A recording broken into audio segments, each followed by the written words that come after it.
से बोलो, खुदावन आज जो कुछ भी मैं सुनूंगा मैं उसमें चलूंगा और फलों को लेके आऊंगा। ऊंची आवाज से मांगो। यीशु मसीह के सामर्थी नाम में हम मांगते हैं। पिछले थर्सडे आपने जितने भी वचनों को सुना आपने उन्हें नोटिस किया, उसमें और वचन ऐड कर दिया गया है। आप उसको नोट करो, आप उसे लिखो। मत्ती 12 उसकी 43 से 45 आयत, एस्तेर 4 उसकी 15 से 17 आयत, प्रेरितों के काम 16 उसकी 16 से 19 आयत, प्रकाशित वाक्य 12 उसकी 11 आयत, यिर्मयाह 8 उसकी 17 आयत। मैंने आपको बताया था कि दुष्ट आत्मा कहां से आया, उसकी उत्पत्ति कहां से हुई, कब वो धरती के ऊपर गिराया गया और आज वो क्यों काम करता है, उसने क्यों आदम और हवा को गिराया और आज भी वो क्यों लोगों की जिंदगियों में काम करता है। मैंने आपको बताया था कि जब मैंने शैतान को देखा तो उसकी आंखें हमारे जैसी आंखें नहीं थी, उसकी आंखें देखने वाली नहीं थी, उसकी आंखें ऐसी थी जैसे कोई डिस्ट्रक्शन करने के लिए, कोई तबाही करने के लिए। अगर तबाही का नाम, किसी को तबाही नाम देना हो तो वो शैतान है इस दुनिया के ऊपर, क्योंकि उसकी आंखें टोटल तबाही और टोटल डिस्ट्रक्शन चाहती हैं जब वो एक विश्वासी की लाइफ को देखती हैं। लेकिन वो काम नहीं कर सकता जब तक आप उसे लीगल राइट ना दें, जब तक आप उसे अपनी जिंदगी में न्योता ना दें। और मैंने आपको बताया था, अगर आप पिछले थर्सडे का वचन दोबारा से पढ़ेंगे या सुनेंगे आपको मालूम होगा कि वो न्योता कैसे मिलता है। निर्गमन 23 उसकी 13 आयत, जो कुछ मैंने तुमसे कहा है उसमें सावधान रहना, दूसरे देवताओं के नाम की चर्चा भी ना करना, वे तुम्हारे मुंह से सुनाई भी ना दें। निर्गमन 23 उसकी 24 आयत, उनके देवताओं को दंडवत ना करना और ना उनकी उपासना करना, ना उनके से काम करना, उनकी मूर्तों को सत्यानाश कर डालना, उन लोगों की लाटों को टुकड़े टुकड़े कर देना। बाइबल कहती है परमेश्वर ने जब गिदोन को चुना तो परमेश्वर ने कहा नाम लेकर, हे शूरवीर सूरमा, यहोवा तेरे संग है। और उससे कहा कि तू फलिश्तियों को बचाएगा, फलिश्तियों से इजराइलियों को बचाएगा। और इजराइलियों के बीज को फलिश्ती खत्म कर देते थे। जब शैतान अटैक करता है वो बीज पे करता है, संतान पे करता है, फलों पे करता है। और बाइबल कहती है जब उसको मालूम हुआ कि यहोवा मेरे द्वारा इजराइलियों को छुड़ाएगा, तो बाइबल कहती है उसने एक मूर्ति जो उसके घर के पास लगी थी उसको सत्यानाश कर दिया और लोग उसके खिलाफ हो गए। तो उसका पिता आकर कहता कि अगर ये मूर्ति जीवित परमेश्वर की है तो अपना बदला खुद ले लेगी, क्योंकि गिदोन को यह चीज मालूम थी कि जब तक इस शैतान के कांटेक्ट पॉइंट को मैं खत्म नहीं करूंगा तब तक मेरा घराना, चाहे मेरे घराने के ऊपर परमेश्वर की प्रोफेसी है, चाहे परमेश्वर की भविष्यवाणी है, ये काम नहीं करेगी जब तक मैं शैतान के कांटेक्ट पॉइंट को अपनी लाइफ से खत्म नहीं करूंगा। डेंजरस चीजें हैं। आपका चर्च के अलावा कहीं और जाना आपके बंधनों को और मजबूत करता है और शैतान को लीगल राइट देता है आपकी लाइफ में काम करने का। मैंने आपको बताया था कि शैतान किस तरह से आपकी जिंदगी में काम करता है और कैसे वो जाता है। सही मोटिव्स होने चाहिए, रॉन्ग मोटिव्स नहीं होने चाहिए, सेल्फ अटेंशन नहीं होनी चाहिए, डेस्परेशन आपके अंदर ललक होनी चाहिए आजाद होने की। लेकिन आज मैं उस पर बात नहीं करूंगा, आप उसे सुन चुके हैं। अगर आपको सुनना है आप पिछले वीरवार का वचन दोबारा सुने ताकि आपको समझ आए किस तरह से आपने शैतान के बंधनों से आजाद रहना है। आप वहम भरम करेंगे, रीति रिवाजों को मानेंगे, आप शैतान के हाथों में जाएंगे। आप बहुत ज्यादा वर्ल्डली म्यूजिक को सुनेंगे, आप शैतान के हाथों में जाएंगे।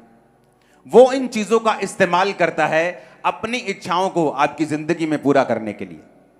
आज हम शुरू करेंगे वचन मत्ती 12 उसकी 43 से 45 आयत।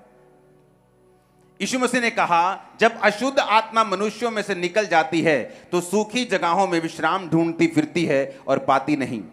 तब कहती है, मैं उसी घर में जहां से निकली थी लौट जाऊंगी, और लौट कर उसे सूना, झाड़ा बुहारा और सजा सजाया पाती है। तब वह जाकर अपने से बुरी 7 आत्माओं को अपने साथ ले आती है और वो उसमें बैठ कर वास करती हैं और वह मनुष्य की दशा पहले से भी बुरी हो जाती है। इस युग के बुरे लोगों की दशा भी वैसी ही होगी। शैतान, उसने कहा, जब निकलता है, यानी शैतान के पास एक विल है, उसकी इच्छा है, इसलिए वो कहता है कि मैं उसी घर में जहां से मैं निकला था मैं लौट जाऊंगा। इमोशंस हैं कि वो विश्राम नहीं पा रहा, उसको आराम नहीं मिल रहा।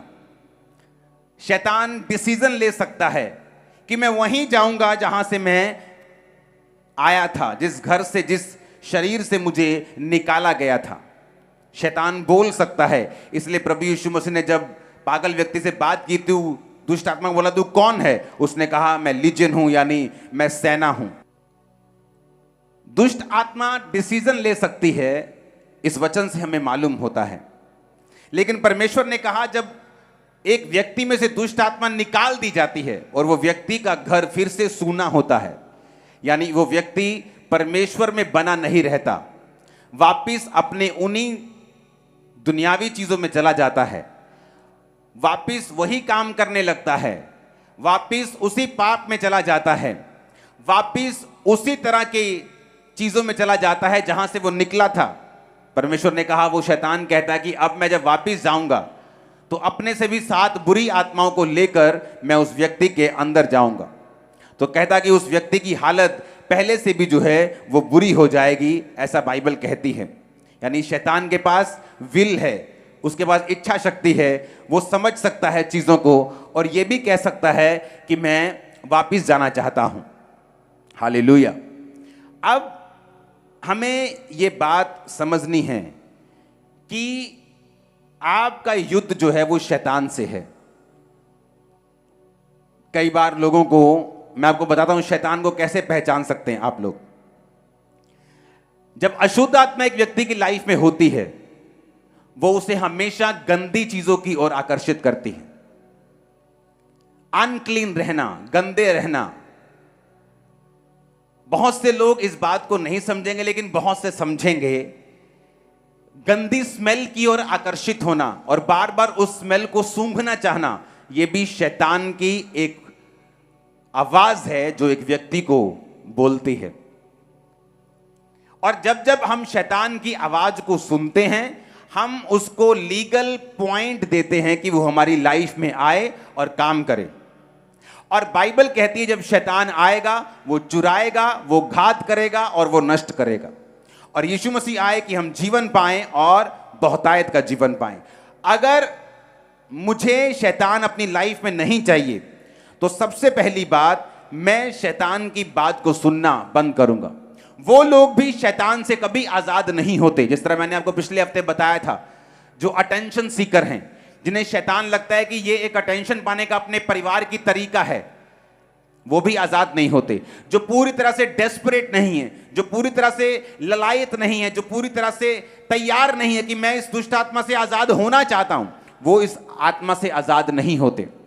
और वो लोग जो शैतान को बहुत ग्लोरीफाई करते हैं, जो जीसस से भी ज्यादा नाम शैतान का लेते हैं, जो अंगीकार करते हैं कि शैतान उनके अंदर है, शैतान इतने सालों से उनके अंदर है और शैतान बहुत बड़ा है, ये बड़ा बड़ा जादू टोना है, जो अंगीकार करते हैं उन चीजों का जो शैतान ने उनको दी हैं, वो लोग भी शैतान के बंधनों से जल्दी आजाद नहीं होते। हालेलुया। बाइबल कहती है शैतान आपकी लाइफ में एंटर करता है जब आप उसको लीगल राइट देते हैं, जब आप उसको अधिकार देते हैं वचन को तोड़कर। परमेश्वर ने एक बाड़ा बनाया है, एक सिस्टम बनाया है, एक ऑर्डर बनाया है। उस ऑर्डर को अगर हम तोड़ेंगे तो शैतान हमारी लाइफ में एंटर करेगा। परमेश्वर ने कहा तुम अपने माता और पिता की इज्जत करना। जो कोई माता और पिता को कोसे वो मार डाला जाए, पिछले नियम में लिखा है, सिर्फ कोसने पर ही। और परमेश्वर ने कहा अगर तुम अपने माता और पिता की इज्जत नहीं करोगे, आज्ञा नहीं मानोगे, तो तुम्हारी जिंदगी के दिन मैं छोटे करूंगा। ये एक ऑर्डर है परमेश्वर का। और जब एक इंसान परमेश्वर के ऑर्डर को ब्रेक करता है तो शैतान के पास अधिकार होता है उसको बीमार करके उसकी उम्र को छोटा करने का, उसकी जिंदगी में काम करने का। और बाइबल में ससुर के लिए और सास के लिए कोई भी अलग वचन नहीं है। ससुर और सास के लिए भी वही पिता और माता है जो आपका अपना पिता और माता है। इब्रानी भाषा में ससुर और सास के लिए कोई अलग शब्द नहीं, बल्कि उनको भी माता और पिता का दर्जा दिया गया है।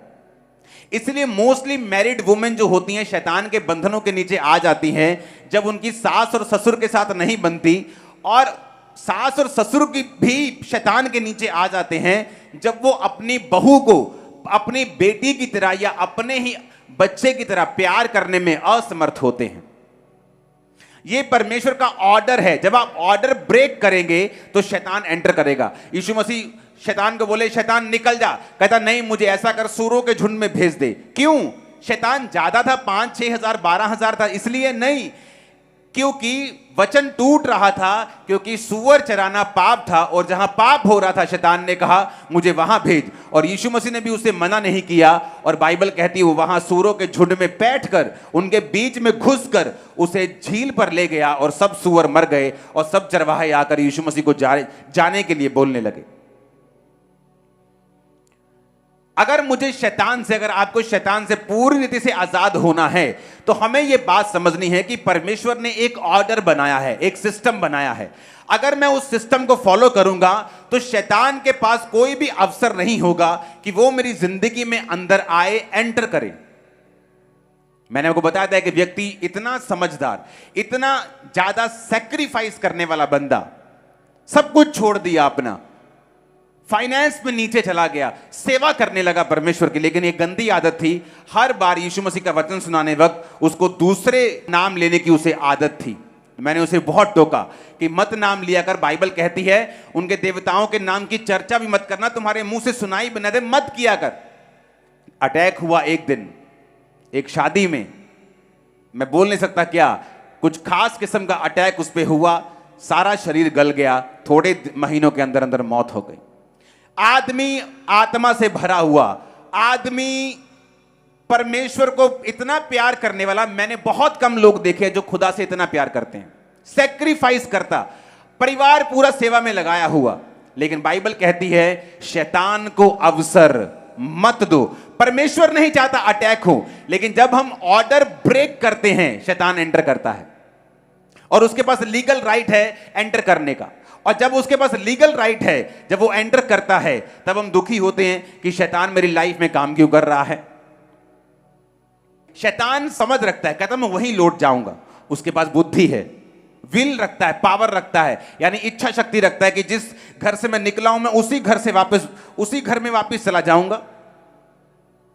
लेकिन कैसे? जब उसको सूना झाड़ा बुहारा पाती है, जब परमेश्वर से उस व्यक्ति को दूर पाता है, वो फिर से उसमें घुसकर उसको पहले से भी बुरा करने का यत्न करता है। हालेलुया। अब मुझे यह देखना है कि अगर मैं नहीं चाहता शैतान मेरी लाइफ में काम करे, तो मुझे वो सारे थर्सडे जो मैंने वचन बोले, आपको वो सारे वचन को फॉलो करना है। आपको यह मालूम होना चाहिए कि अगर परमेश्वर ने आपको छुटकारा देने के लिए बुलाया है, आपके परिवार को छुटकारा देने के लिए बुलाया है, तो गिदोन ने सिर्फ वही काम नहीं किया, उसने वो सारे शैतान के कांटेक्ट पॉइंट खत्म कर दिए ताकि शैतान किसी भी तरह से उसकी जिंदगी में एंटर ना कर सके। अब शैतान किस तरह से हारता है? शैतान के हारने के और भी तरीके हैं। एक तरीका है ड्राई फास्टिंग करना। बाइबल कहती है एस्तर जब राजा के रानी थी और उसको मालूम पड़ता है कि हामान ने एक चिट्ठी निकलवा ली है कि सारे यहूदियों का नाश होगा, तो मोर्दके बोला रानी इसीलिए शायद तू उस कुर्सी पर थी, अब टाइम आ चुका है बचाने का और शैतान के चंगुल से निकलने का। उसने कहा ठीक है, अब तुम जाओ और सब लोगों को बताओ कि 3 दिन ना तो कुछ खाएं और ना तो कुछ पिएं। ना तो कुछ क्या करना है, खाना है, ना कुछ पीना है। जब मैं मसीह में आया 2004 में, तो शैतान सिर्फ जो नशे के रूप में, बीमारी के रूप में था, वो डिप्रेशन के रूप में और बढ़ गया मेरी लाइफ में। और परमेश्वर की आत्मा ने मुझे एक रास्ता दिखाया जो सेल्फ डिलीवरेंस का था। अगर परमेश्वर आपकी लाइफ में कुछ बड़ा काम करना चाहता है, कई बार वो आपकी अगुवाई करता है, आप सेल्फ डिलीवरेंस करें, अपने आप की डिलीवरेंस आप खुद करें। किस तरह से, मैं आपको बताता हूं। हर हफ्ते 3 डे नाइट के रोजे में रखता था, एवरी वीक। 2004 और 5 की बात कर रहा हूं, 6 में नहीं, 2004 में, 2005 में। मैं मानता हूं वो ओवर फास्टिंग थी, उसने मेरे शरीर को प्रभावित किया उस समय, जो बाद में परमेश्वर ने मुझे फिर हील किया। लेकिन कई बार जब हम ज्यादा पढ़ लेते हैं, आंखें तो थक जाती हैं, लेकिन उस पढ़ाई का फायदा हो जाता है। तो जब परमेश्वर ने मुझे फास्टिंग की और प्रेरित किया, मैं नहीं जानता कि फास्टिंग करने के लिए, मेहनत करने के लिए परमेश्वर मुझे क्यों कह रहा है। क्योंकि कई बार शैतान से आजादी देने के लिए परमेश्वर आपको सेल्फ डिलीवरेंस के रास्ते में लेके जाता है, जहां परमेश्वर आपसे मेहनत करवाता है एक खास मकसद के लिए, जो आने वाले समय में परमेश्वर ने आपके लिए कोई योजना रखी है। लेकिन शैतान को वो यूज करता है ताकि आप सेल्फ डिलीवरेंस में जाते जाते एक तो डिलीवर हो जाएं और दूसरा आत्मा से भर भी जाएं। तो मेरे 3 रोजे होते थे हर हफ्ते। अगर हमने 40 रोजे रखे होते थे तो वो 40 रोजे भी 5 बजे तक चलते थे, और उसके बाद एक्स्ट्रा हफ्ते में 3 डे नाइट के रोजे भी हम, मेरी पूरी टीम जो थी, हम वो रखते थे। तो क्या होता है, जब एस्तर ने रोजे रखे, वो ड्राई फास्टिंग थी। ड्राई फास्टिंग में आप कुछ खाते भी नहीं, कुछ पीते भी नहीं। लेकिन मैं रिकमेंड नहीं करता आप पहली बार से 3 दिन की ड्राई फास्टिंग करें।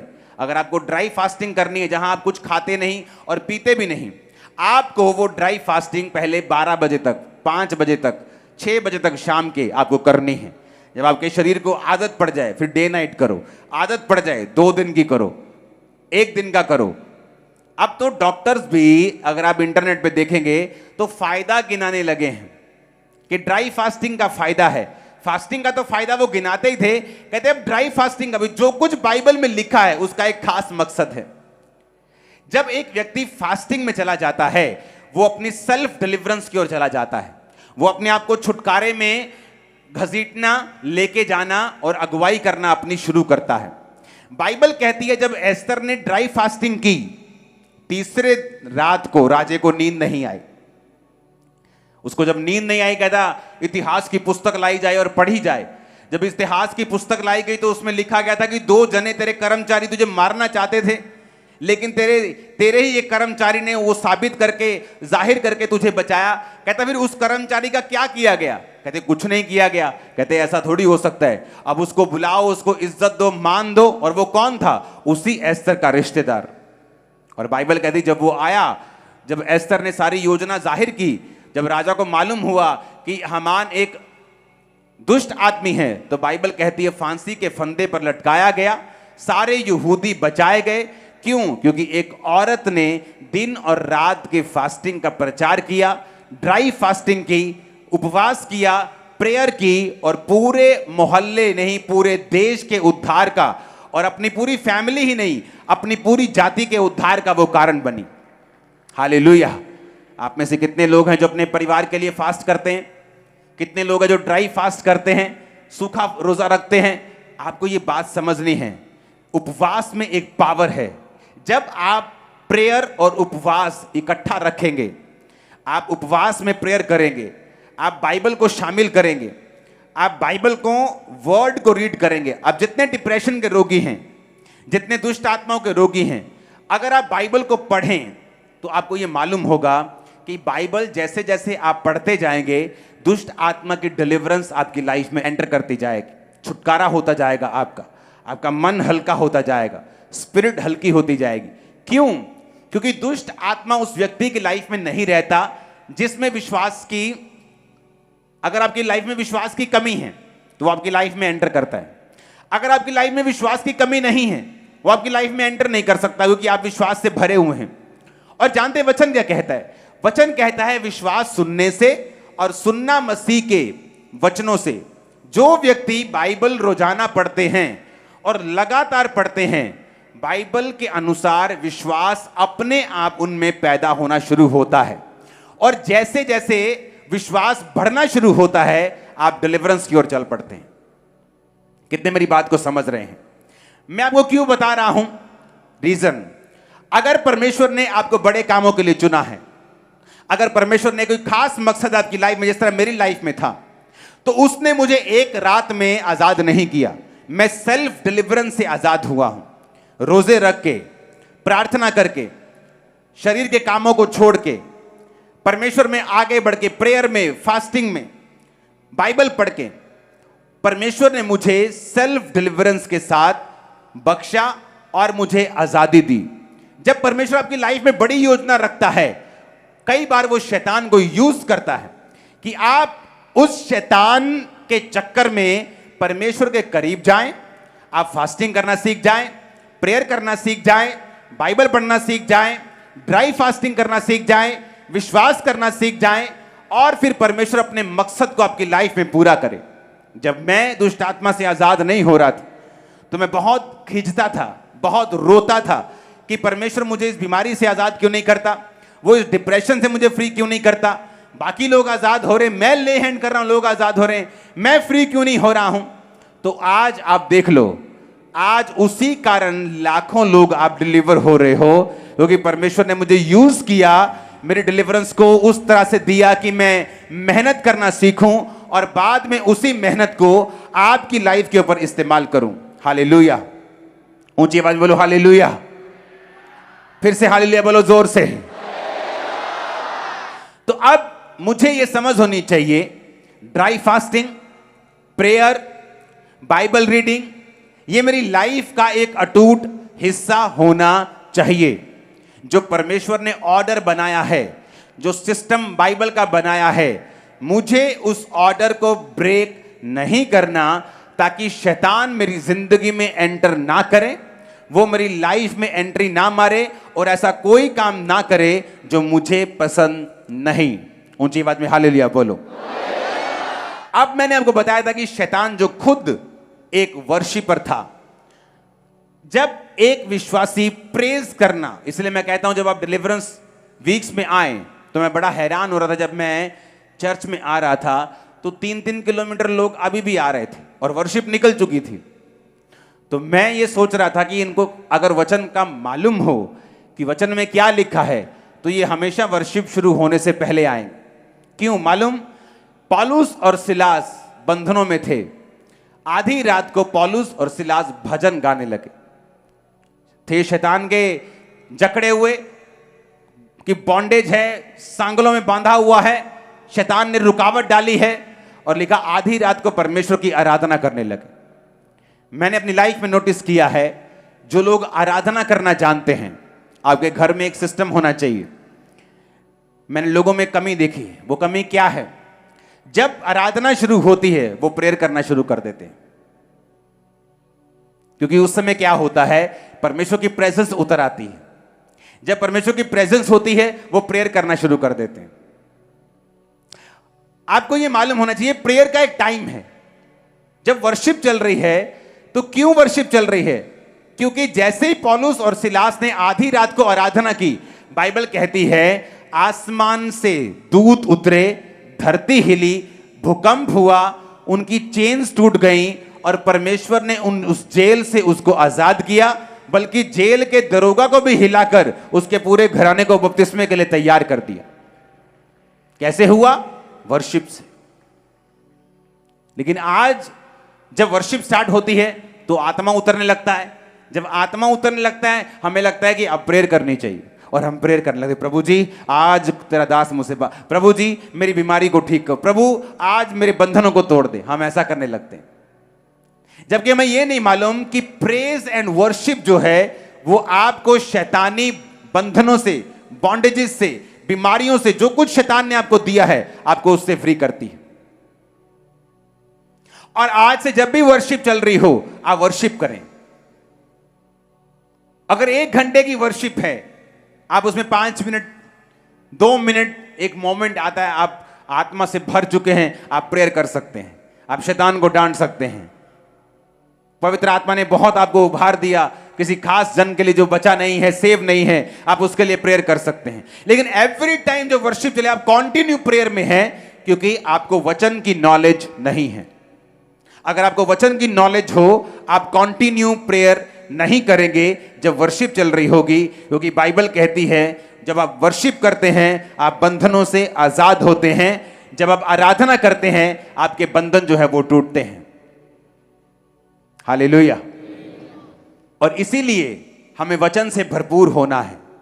अगर वचन की शिक्षा से भरपूर होंगे हमें मालूम होगा वर्शिप के टाइम वर्शिप करनी है, टेस्टिमनीज के टाइम सुनना है, क्योंकि बाइबल कहती है विश्वास सुनने से और सुनना मसीह के वचनों से। सिर्फ वचनों को सुनना नहीं, वचनों से जो गवाहियां हो रही हैं उनको भी सुनने से आपका विश्वास बढ़ता है।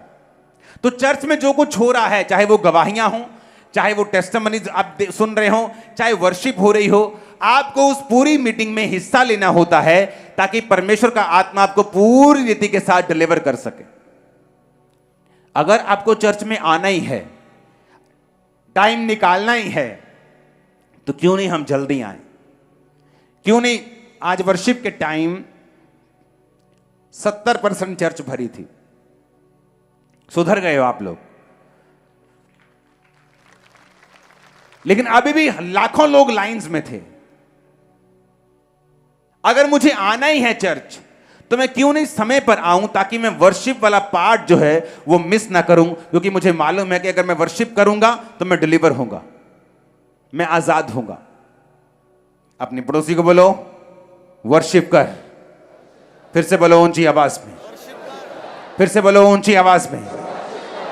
Hallelujah, hallelujah. जब पौलुस और सिलास आराधना करे तो परमेश्वर ने छुड़ाया।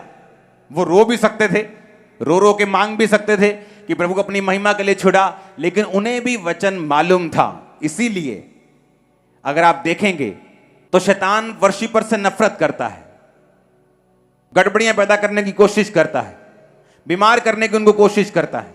जब वर्शिप चल रही होती है आपका ध्यान भटकाने की कोशिश करता है, क्योंकि उसे मालूम है अगर आप वर्शिप करेंगे, अगर आप बोल रहे हैं कि यीशु तू सब कुछ कर सकता है वर्शिप में, तो आप अट्रैक्ट कर रहे हैं उस अनॉइंटिंग को जो आपकी लाइफ में सब कुछ पॉसिबल कर देगी। एक स्टडी की गई, दुनिया के जितने बिलियनियर्स हैं, खरबपति, उनमें से 85% जो खरबपति थे वो थे जो खुद खरबपति बने हैं, जो खुद बने हैं, जिनके बाप दादाओं की दौलत से नहीं। 15% बाप दादाओं की दौलत को, लीगेसी को आगे लेके जा रहे हैं और बाकी खुद बने हैं। और जब उन 85% लोगों को पूछा गया कि कारण क्या है, तो कहता कि ऑलमोस्ट 100% लोगों की लाइफ में एक रीजन निकला कि वो एक साल की कम से कम 50 बुक्स पढ़ते हैं। सब लोग नॉवेल्स नहीं पढ़ते, गंदे मंदे सेक्सी बुक्स नहीं पढ़ते, जो उनको हेल्प करती हैं वो बुक्स पढ़ते हैं। एक शारीरिक आदमी शारीरिक सफलता के लिए यह बात जानता है कि अगर वो इंफॉर्मेशन उसकी लाइफ में नहीं होगी, नॉलेज नहीं होगी, अगर वो अपनी हेल्प खुद नहीं करेगा, एडवांस नहीं होगा अपने माइंड में, तो वो उस दुनिया से कंपीट नहीं कर सकता। मैं उन बिजनेसेस को डफर बिजनेस मानता हूं जो बहुत पैसा डिमांड करते हैं बढ़ने के लिए। फेसबुक आइडिया है, व्हाट्सएप जो आप फोन पे चलाते हो, खरबों डॉलर्स का है, खरबों रुपए का। ट्विटर खरबों डॉलर्स का है। एक गेम खरबों डॉलर की हो चुकी है। बनी कितने की थी? 70-80 लाख। 1 लाख से 1.5 लाख खर्चा आता है एक गेम ऐप को बनाने का। 1 लाख से 1.5 लाख डॉलर, 1 करोड़ रुपया लगा लो। लेकिन कुछ गेम्स की वैल्यू आज 10,000 करोड़ है। क्या है? एक आइडिया। फेसबुक एक आइडिया है, जीमेल, ईमेल एक आइडिया है, सोशल मीडिया एक आइडिया, इंस्टाग्राम एक आइडिया है, अमेज़न जो दुनिया का सबसे कभी अमीर बन जाता है एक आइडिया है। एक संसारिक व्यक्ति को मालूम है मुझे पढ़ना है, लेकिन एक क्रिश्चियन को पूछ लो बाइबल पढ़ी? नहीं जी, मेरी वाइफ पढ़ती है, मेरी मां पढ़ती, मेरा बाप पढ़ता है, मेरे बच्चे पढ़ लेते हैं। एक संसारिक व्यक्ति बुक्स पढ़ के अपने संसारिक कामों में कामयाब हो रहा है, लेकिन एक क्रिश्चियन व्यक्ति बाइबल नहीं पढ़ रहा। पास्टर भी तब बाइबल पढ़ के आते जब उनको प्रीच करना होता है। मेरी लाइफ का ये रूल है, मैं प्रीचिंग के लिए बाइबल नहीं पढ़ता हूं। मैं जब अपने रूम में जाता हूं अपनी पर्सनल स्टडी के लिए अपनी पर्सनल ग्रोथ के लिए मैं बाइबल पढ़ता हूं। और जब जब पर्सनल ग्रोथ के लिए आप बाइबल पढ़ेंगे, खुदा से बात करने के लिए, खुदा को जानने के लिए, उसमें बढ़ने के लिए, आप ऐसी रेवलेशंस को पाएंगे जो आपने सोची भी नहीं होंगी। और जिस तरह से शारीरिक आइडिया उनके पूरे सिस्टम को बदल रहा है, एक स्पिरिचुअल आइडिया भी आपकी पूरी लाइफ को चेंज कर सकता है। आपकी फैमिली सेफ क्यों नहीं होती? क्योंकि आपको मालूम नहीं हैंडल किस तरह से करना है। मालूम क्यों नहीं? क्योंकि हमने कभी बाइबल नहीं पढ़ी। क्योंकि जब आप बाइबल पढ़ते हैं, परमेश्वर आपकी जिंदगी के केस के हिसाब से आपको गाइड करना शुरू करता है। जब आप बाइबल के साथ जुड़े हुए होते हैं, वो आपके वचन को, जो लोगोस है, जो सबके लिए है, रेमा बनाता है, यानी आपका पर्सनल वचन आपके लिए पर्सनलाइज कर देता है कि वो वचन ऐसा लगता है कि आपके लिए लिखा गया है। वो आपके लिए जागृत हो जाता है, आपके लिए जीवित हो जाता है। तब लाइफ जो है वो बदलनी शुरू हो जाती है। कितने मेरी बात को समझ रहे हैं? जो लोग खुदा के साथ समय नहीं व्यतीत करते, बाइबल में, प्रार्थना में, उपवास में, उनका डिलीवरेंस में जाना बहुत ही मुश्किल होता है। क्योंकि जो लोग ये काम करते हैं, उनको ये मालूम है कि वो डिलीवर होते जाएंगे, वो आराम से निकलते जाएंगे और शैतान का उनकी जिंदगी के ऊपर कोई भी अधिकार नहीं होगा। जब चर्च में आए, टाइम पर आए, वर्शिप अटेंड करें, कंप्लीट वर्शिप करें, क्योंकि जैसे ही आप वर्शिप करेंगे आप छुटकारे के नीचे होंगे। घर में जाएं, बाइबल रोज पढ़ें। अगर आप नहीं पढ़ेंगे, आप विश्वास में भरेंगे नहीं। अगर आप नहीं पढ़ेंगे, परमेश्वर आपके केस के बारे में, आपके बेटे के बारे में वो आइडियाज आपके दिल में, आपके दिमाग में जागृत नहीं करेगा जो आपके छुटकारे का कारण होंगे। प्रकाशित वाक्य 12 उसकी 11 में लिखा है, वे मेमने के लहू के कारण और अपनी गवाही के वचन के कारण उस पर जयवंत हुए। उन्होंने अपने प्राण को प्रिय ना जाना और यहां तक कि मृत्यु भी सह ली। ऊंची आवाजें बोलो हालेलुया। कहता मेमने के लहू के कारण, जिन लोगों को यह मालूम है कि शैतान के ऊपर परमेश्वर के ब्लड की जो ताकत है, वो शैतान के चिथड़े उड़ा देती है। और कितने लोग हैं जो रोज प्रेयर में अपने अपने परिवार, अपने बिजनेस पर यीशु मसीह के लहू को लगाते हैं और छिड़कते हैं। Very good. रोज जब प्रेयर में बैठें, यीशु मसीह के ब्लड के नीचे अपने परिवार को रखें। बाइबल कहती है, जब मूसा को परमेश्वर ने कहा जो लोग लहू को लगाएंगे, मेमने के लहू उनके द्वारों के बाहर लगे होंगे, उन घरों में मौत एंटर नहीं होगी। और बाइबल कहती है अब तो तुम नई वाचा के लहू के अधीन हो। जब आप प्रेयर में बैठें, रोज यीशु मसीह के ब्लड की घोषणा करें, शैतान के खिलाफ, उसके कामों के खिलाफ, अपने बच्चों को, अपनी गाड़ियों को, अपने आप को, अपने जीवन को यीशु मसीह के लहू में छुपाएं। क्योंकि बाइबल कहती है वो मेमने के लहू के कारण और अपनी गवाही के वचन के कारण शैतान के ऊपर जयवंत हुए। दूसरी चीज जो शैतान बिल्कुल नहीं चाहता आप करें, वो है अपनी गवाही को देना। मैंने अपनी लाइफ में जो मैं आपसे बोल रहा हूं, ये मेरा पर्सनल एक्सपीरियंस भी है कि जब जब आप गवाही देंगे, शैतान कमजोर होता है। जब जब आप गवाही देंगे, शैतान की पकड़ आपकी लाइफ से ढीली होती है। जब जब आप गवाही देंगे, इसीलिए मैं कहता हूं आपकी लाइफ में 3 काम आपको चाहिए। 2 बड़े काम परमेश्वर ने अभी रोके हुए, एक कर दिया है बड़ा, आप उसकी गवाही नहीं दे रहे। आप सोचते तीनों हो जाएंगे, गवाही दूंगा, लेकिन आप जानते नहीं परमेश्वर कैसे काम करता है। जब आप जो काम प्रभु ने कर दिया है उसकी गवाही देना शुरू करेंगे, परमेश्वर उन कामों को भी करेगा जो रुके हुए हैं। मोस्टली लोग उन बोलते इकट्ठी गवाही देने जाएंगे, और ये शैतान की तरफ से है। क्योंकि वचन साफ साफ कहता है अगर तुम मेमने के लहू को छिड़कोगे और अपनी गवाही को रोज दोगे, तो शैतान पर तुम जयवंत हो जाओगे। सबसे कम लोग जो गवाही देते हैं वो हैं जो मसीह में बहुत लंबे समय से, सबसे कम वो गवाही देते हैं। सबसे कम वो जीसस क्राइस्ट के बारे में बात करते हैं। शमौन कोढ़ी के घर में यीशु मसीह गए, औरत आके अपने बालों से यीशु को, उसके पैरों को पोंछ के वो ठीक होके चली गई, पापों से फ्री हो गई। शमौन कोढ़ी भाई साहब कोढ़ी के कोढ़ी रहे, बाइबल अब तक उनको शमौन कोढ़ी बोलती है। शक कर रहा था, अगर ये भविष्यद्वक्ता है, इसे मालूम क्यों नहीं हुआ, ये औरत तो पापी है, ये तो वैश्या है। लेकिन यीशु मसीह बाइबल कहती पापियों का उद्धार करने के लिए आए, पापियों को मारने के लिए नहीं आए। फेमिलियर होना कि यीशु तो अपना ही है, और मेरे दादाजी बिशप हैं, और मेरे पापा पास्टर हैं, हम तो 4 पीढ़ियों से क्रिश्चियन हैं। लेकिन इसी वजह से तुम फेमिलियर हो गए, तुम्हें आम लगने लगा। जब एक व्यक्ति जीसस क्राइस्ट को आम समझने लगता है, वो उसकी गवाही नहीं देता, उसके बारे में बात नहीं करता, ना तो उनकी जिंदगी ऐसी होती है कि वो परमेश्वर के बारे में बात कर सके। शैतान ने उनकी जिंदगी में इतने अटैक किए होते हैं, वो टाइथ नहीं देते।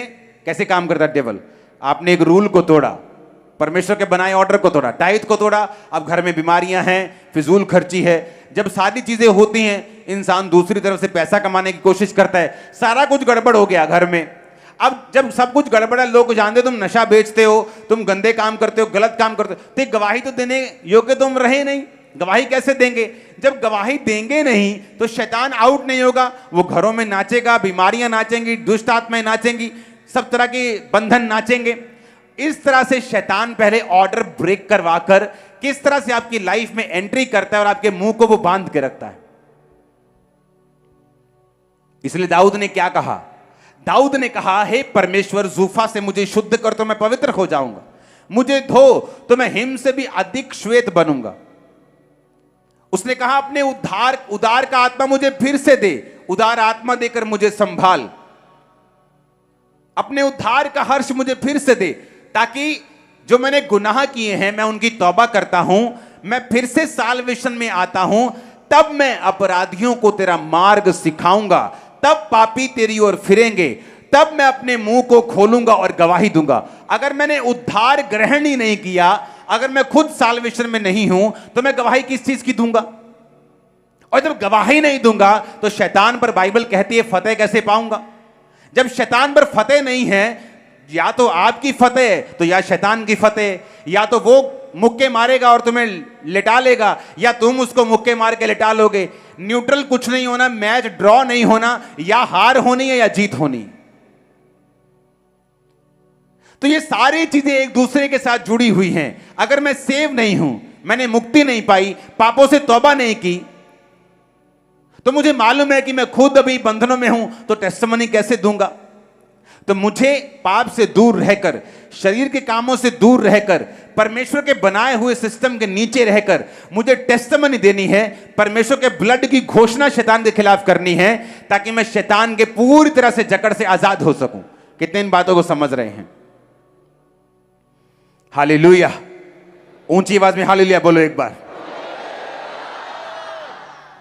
तो मुझे यह बात समझ होनी चाहिए कि मुझे जो गवाही देनी है, मुझे यीशु मसीह के ब्लड को छिड़कना है, ये मुझे काम रोज करना है, रोज प्रेयर में जाना है, परमेश्वर की प्रेजेंस में रहना है, और वो सारे वर्ड जो परमेश्वर ने मुझे बोले हैं मुझे उनको कंप्लीट करना है। होता क्या है जब आप बाइबल नहीं पढ़ते?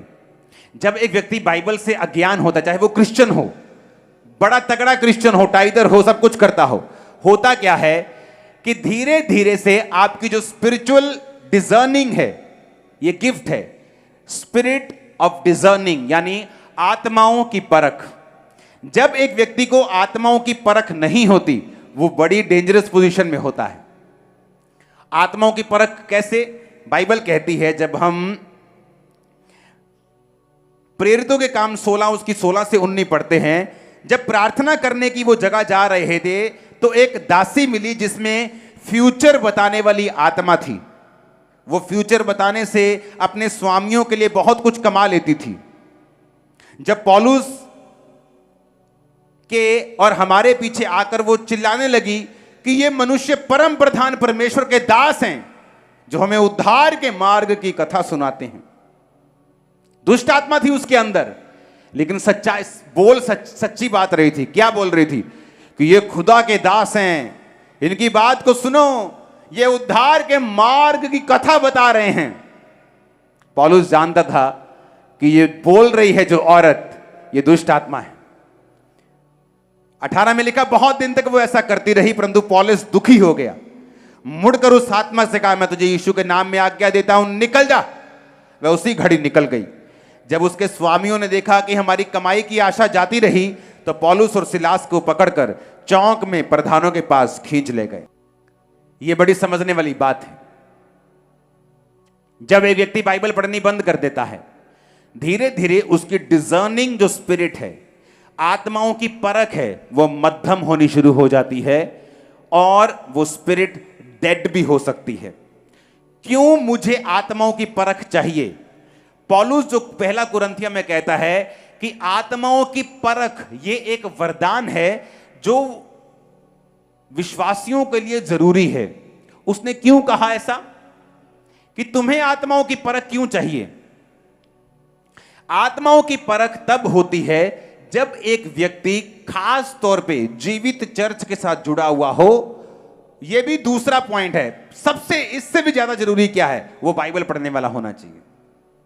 बाइबल पढ़ने वाला होना चाहिए और दूसरा जीवित चर्च के साथ होना चाहिए, ताकि पढ़ी हुई बाइबल भी समझ आए और परमेश्वर और भी रेवलेशन और भेद और प्रकाश वचनों के जरिए उस पर इंपार्ट करता रहे और जाहिर करता रहे।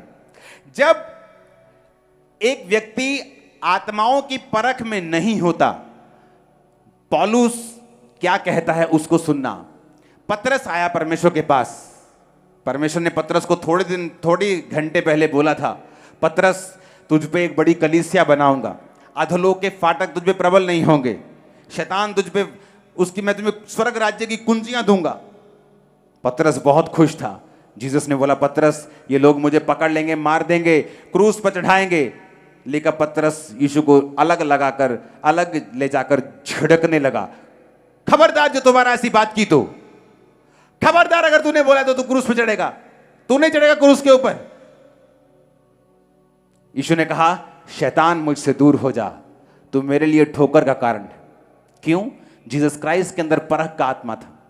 वो जानते थे कि ये बात जो कर रही है ये शैतान का आत्मा कर रहा है, ये पतरस नहीं कर रहा। थोड़ी देर पहले जिस पतरस की परमेश्वर प्रेज कर रहे थे कि पतरस वाह, तुझे मालूम है कि मैं मसीह हूं, ये बात तुझ में खुदा की आत्मा ने प्रकट की है, मैं तुझ पर कलीसिया बनाऊंगा। वो पतरस हैरान हो रहा है कि अभी तो कुछ और यीशु मसीह कह रहे थे, अभी तो मेरी बल्ले बल्ले हो रही थी, अभी झिड़के लग रही हैं, ये क्या हो रहा है? अभी तो बोल रहे तू काम बड़ा अच्छा करता है, अभी ये मेरी क्लास लेने लगे, ये क्या हो रहा है? बहुत से विश्वासी गिर गए। क्यों? क्योंकि उनके अपनों के बीच से शैतान ने उनकी जिंदगियों में वो काम किया जो बड़ा भयंकर था।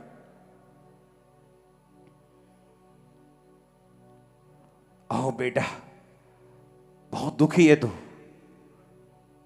चल थोड़ा थोड़ा तू वाइन पी लिया कर। क्या बेटा रोज रोज चर्च? आपका बेस्ट फ्रेंड अगर आपको नहीं पता कि कब उसमें से शैतान ने बात की है, आप फंस जाएंगे। आपका परम मित्र, आपका बाप, आपकी मां, आपका बेटा, आपकी बेटी, कब शैतान उनमें से बोला, अगर आपको नहीं पता आप फंस जाएंगे। और जिसके अंदर परख का आत्मा नहीं है, शैतान उनको फंसाता है।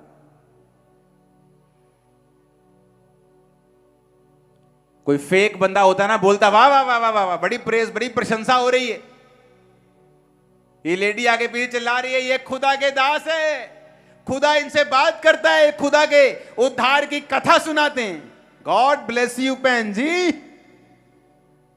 लिखा वो दुखी हो गए।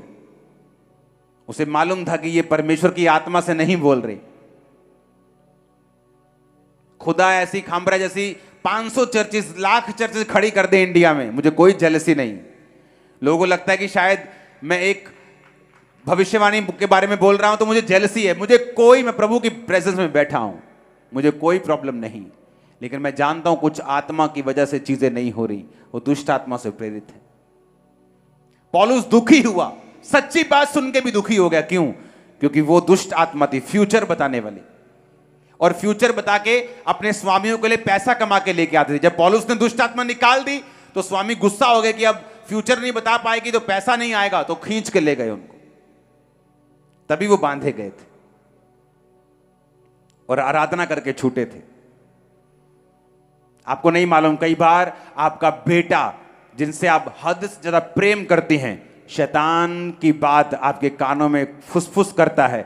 आपको लगता है ये मेरा हमदर्द है, लेकिन वो वचन के खिलाफ बात करता है और आप उसको मानती हैं और फंसती हैं और शैतान के चक्करों में सालों के लिए निकल जाती हैं। एक औरत मेरे पास आई आज से 10 साल पहले।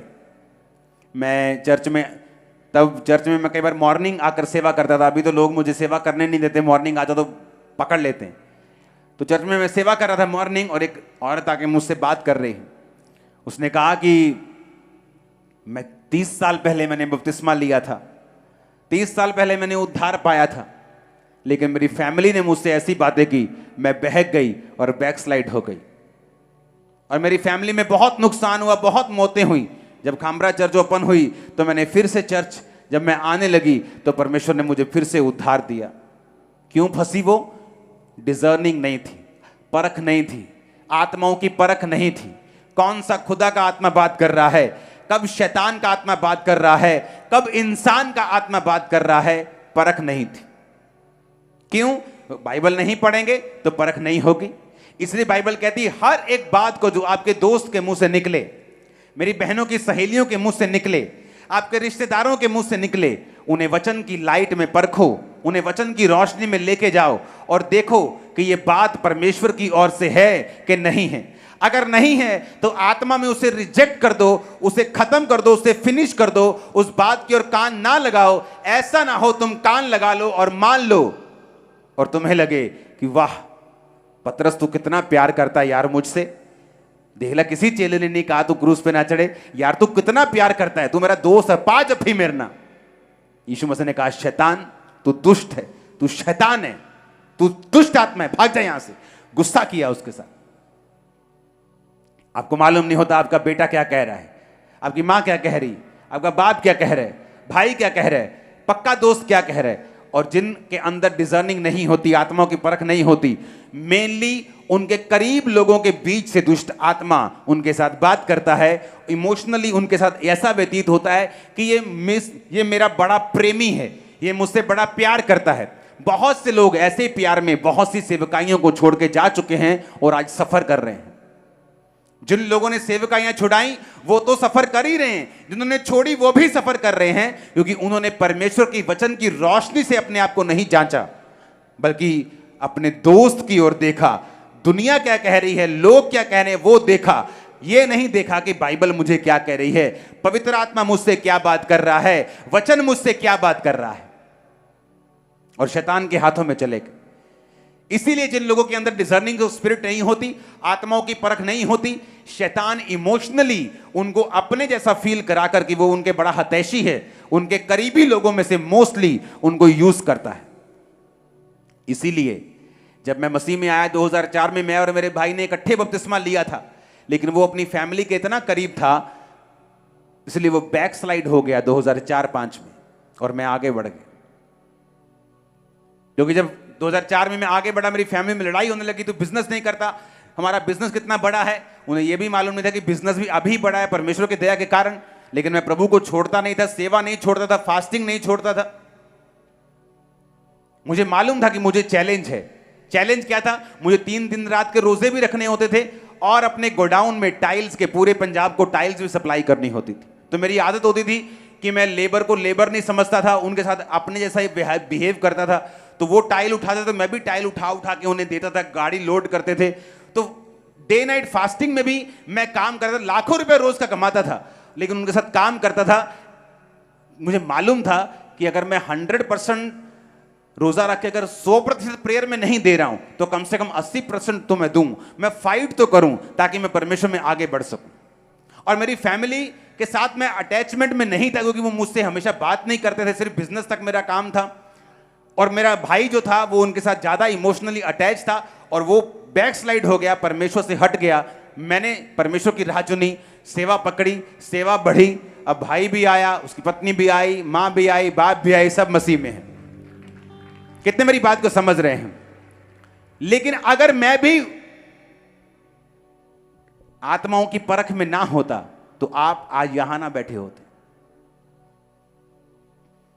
और आत्माओं की परख उन लोगों के अंदर नहीं है जो बाइबल से दूर हैं, जिन्हें नहीं पता कि परमेश्वर कौन सेवकाई में कामयाब होते हैं, जिनके अंदर आत्माओं की परख है।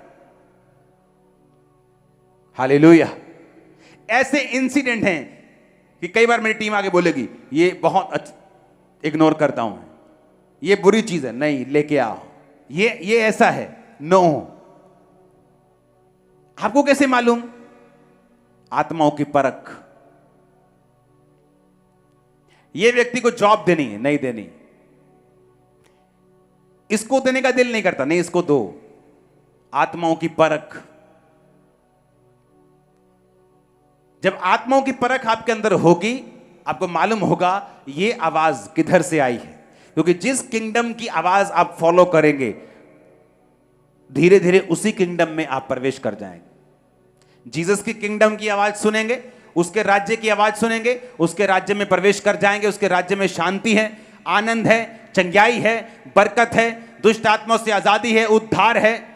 और शैतान के किंगडम में तबाही है, नष्ट करता है, वो काटता है, मारता है, तबाह करता है। हालेलुया।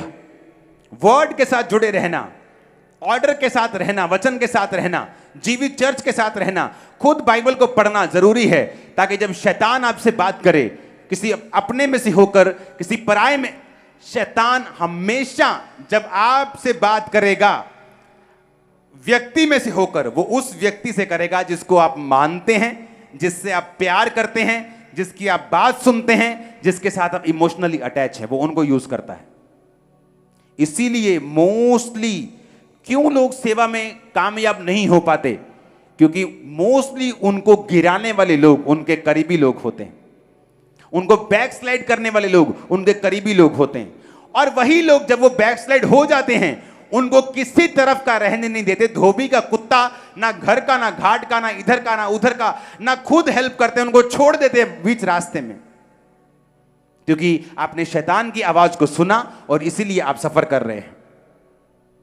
रूल बनाओ अपनी लाइफ में, फास्टिंग करने का रूल बनाओ, बाइबल पढ़ने का रूल बनाओ, प्रेयर करने का रूल बनाओ, जीवित चर्च के साथ जुड़े रहने का रूल बनाओ। रोज मैं बाइबल को पढ़ूंगा, पढ़ूंगी, तब वो डिजर्निंग ऑफ स्पिरिट अपने आप में आएगा। ये एकदम से कोई आसमान से उतरा हुआ वरदान नहीं है कि एक दिन सुबह आप पे उतरा और शाम को आप सब चीजें परखने लग गए। ऐसा नहीं हो सकता। हालेलुया, हालेलुया, ऊंची आवाज में हालेलुया। और जब ये वरदान आप में काम करते हैं, आप जानते हैं कौन सी चर्च जीवित है, कौन सा जीवित होने का नाटक कर रही है, कौन सा व्यक्ति कैसा है, कौन विश्वासी कैसा है, कौन सी आवाज परमेश्वर की ओर से है, किस में से शैतान बात कर रहा है। आप ब्लेस हैं आज यीशु के नाम में। मैंने कहा आज आप ब्लेस हैं यीशु के नाम में। शैतान अपने बोरिया बिस्तरा समेत आपको छोड़ के जा रहे हैं। आज आप डिलीवरेंस को ले रहे हैं। आज मैंने कहा फ्री हो रहे यीशु मसीह के सामर्थी नाम में। आमीन। ऊंचा चाहिए, ये बरकत आपकी है। बच के रहो अपने दोस्तों से। हर चीज का एक एंड है। फ्रेंड के पीछे भी END लगता है, लेकिन अगर आप जीसस को अपना बेस्ट फ्रेंड बना लेंगे, वो कभी आपको निराश नहीं करेगा, कभी आपको छोड़ेगा नहीं, हमेशा ऊपर लेके जाएगा।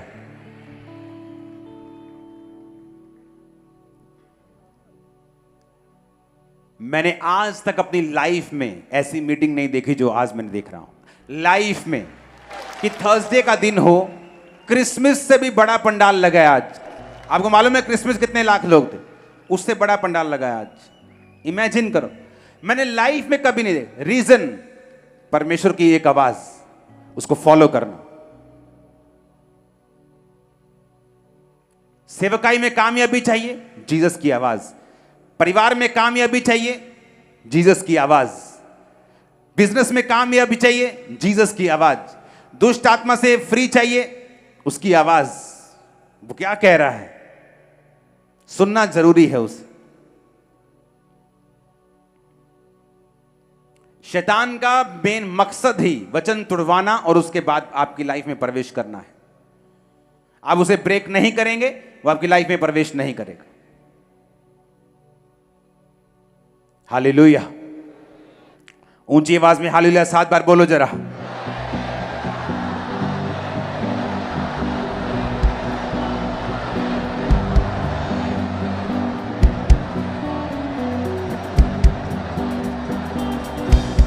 आमीन। आप घरों से निकलते हैं, कोई आपको पीछे से आवाज मारे तो नाराज नहीं होना। क्या बोल रहे हैं? God bless you. वहम भरम खत्म कर दो अपनी लाइफ से। वर्ल्डली म्यूजिक, वो चीजें शैतानी, फिनिश कर दो। तुम परमेश्वर के मेज और लंगर प्रसाद दोनों के साझी नहीं हो सकते। इसलिए लोग आए डिलीवर नहीं, चर्च में जाने के बावजूद डिलीवर नहीं, चर्च में जाने के बावजूद दुष्ट आत्मा से आजादी नहीं, चर्च में जाने के बावजूद घरानों में कोई बरकत नहीं, क्योंकि उनका परमेश्वर एक नहीं। आज चर्च में है तो एक है, कल कहीं और जाएंगे फिर 2 हो जाएंगे, बुआ की लड़की की शादी में जाएंगे 3 हो जाएंगे, जहां जहां मौका मिलेगा माथा टेकते जाएंगे। आप फ्री होने के लिए पैदा नहीं हुए। फिर अगर आपको फ्री होना है, आपको पहला हुक्म मानना है तो दूसरों को ईश्वर करके मत मानना। अपने लिए प्रतिमा खोद कर मत बनाना। Hallelujah, hallelujah. क्योंकि शैतान को डिलीवरेंस, आपके डिलीवरेंस से पहले यह जरूरी है कि उस शैतान का जो स्ट्रॉन्ग होल्ड है